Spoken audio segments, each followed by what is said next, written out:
Subsequently, President Bush decided to invade Iraq to topple Saddam Hussein. So in light of hindsight, and had you known that there were no weapons of mass destruction, would you have still gone forward? Well, I always say to people, what you know today can affect what you do tomorrow, but not what you did yesterday. And we simply believed, as all the intelligence agencies around the world did, that he had weapons of mass destruction, that he was reconstituting them, that he was doing it quickly. And it was on that basis that we decided that you finally had to do what the international community had been threatening to do, which was to have serious consequences. In retrospect, I don't know if we had known what we would have done. I will say this, I still think the world's better off without Saddam Hussein. He was a cancer in the region.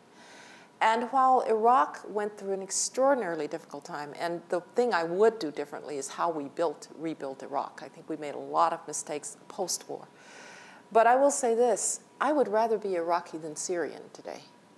And Iraq has a chance now to be a stabilizing element of the new Middle East because they have an accountable government. The Iraqi Kurds and Baghdad are finally finding some way of dealing with one another. And it's a very different place. And the Arab Spring was going to happen. And I think Iraq would have made Syria look like child's play. So you never know what you prevented.